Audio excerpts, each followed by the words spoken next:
They came to Israel from Ukraine by the thousands to escape the brutal Russian invasion and from Russia not to play the part of invaders. From Ukraine, new immigrants and many refugees, mainly women and children. From Russia, men opposed to the war and determined not to enlist. Fyodor is one of them. I was born in Moscow, Russia, and now I'm living in Israel for 1 year already. And I'm run away from Russia because of war with Ukraine. I was catched several times by the police guys and spent about 15 days in a prison. So I left in Russia my own business, my real estate, and just run away with the bicycle only.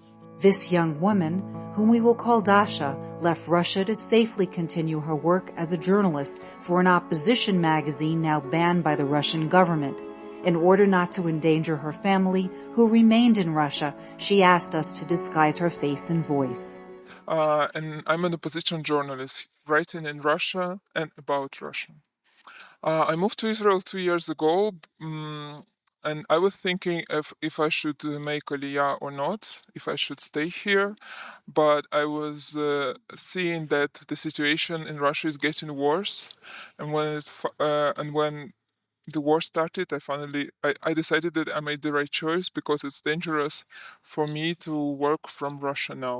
My family stays in Russia, and I have a little brother who is 20, and he doesn't want to move to Israel.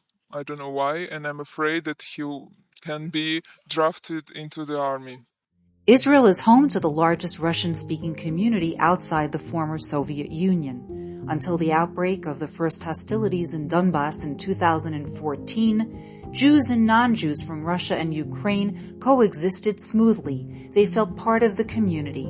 The war changed everything. The people which are arrived here from Soviet Union more than 30 years ago, they are still support Putin. They really do not know what's happened there. Anna Zarova, president of the Israeli Friends of Ukraine Association, described the situation from the perspective of the Ukrainian community in Israel. Is there tension between Russians and Ukrainians in Israel? Yes, because many Russians who arrived in the 1990s still believe in propaganda, while those who arrived recently join us Ukrainians in our protests and identify with our pro-Ukrainian stance. Natalie German, a nurse, has been doing counter-information since the outbreak of the war via a blog on TikTok aimed at Russian-speaking Israelis. She knows firsthand the tension between supporters of Ukraine and those of Putin in Israel. When the war started, contacts became more heated and violent. At present, both we and they avoid conflict on topics that can lead to violence. Natalie told us that she had received physical threats, even death threats, because of her political activism. Haters, even Israelis, which surprised me. Russian haters, who are not a problem, because we had learned to deal with them. They justify Putin and what he is doing. They hate Ukrainians living here in Israel. They hate refugees and anyone from Ukraine. With the war, contacts have become very tense and aggressive. However, even among Ukrainians, there is disagreement. Natalia Rysieva, in Israel since 2017 as a result of the fighting in Donbass, makes no secret of feeling twice a victim of both Kyiv and Moscow. Before the war, Donbass was the richest area in Ukraine. There were factories, jobs, and many had employment and certainty of tomorrow. Everything was going well. We were an important part of Ukraine. We only wanted autonomy. Of course, it was not enough reason to start a war. Nobody thought of going with Russia. In an attempt to avoid tensions, the State of Israel's education system has adopted a policy to avoid conflicts between students coming from the two warring nations attending the same Hebrew language courses. Before the start of each course, the director of the institute explains to the students that we do not talk about politics at school. We are all equals and we study Hebrew. I teach a class where there are Ukrainian, Russian, and Belarusian students. The contacts between them are good and there is no tension between them. So I'm studying language here for free, and I received the citizenship in 2 days. Then I arrived, and I'm really afraid for my friends in Russia, which are still in Russia, and they haven't the same possibility as me. In addition to legal immigration, there were also around 14,000 war refugees, mostly single women and children, who have found a shelter in the Jewish state by entering on tourist visas. Their stay, now indefinite, has multiplied the difficulties of those who have taken refugees into their homes.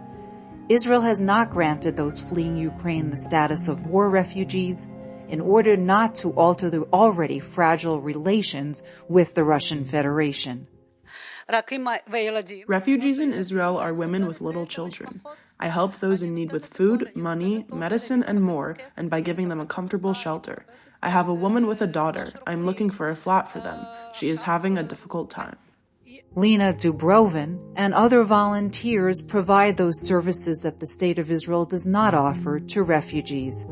The situation is increasingly untenable for those who have taken on this immense work without any state aid. What I would like is a shelter for the women. In the houses where they now live, the atmosphere has become heavy. The people who host them thought they would only be here for a few weeks, but they have already been here for over a year and a half in our houses. It is very difficult for us.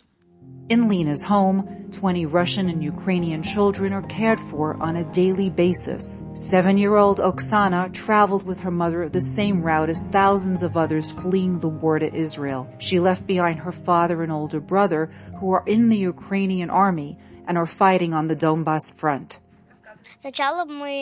I remember everything. We got on a crowded bus in Kiev and traveled for 3 days, and at night we stopped because our passports were checked. In the evening, we went to a place where there was food, candy, and juice. We arrived in Poland, where we slept in a wonderful hotel. After a week, a plane took us to Israel.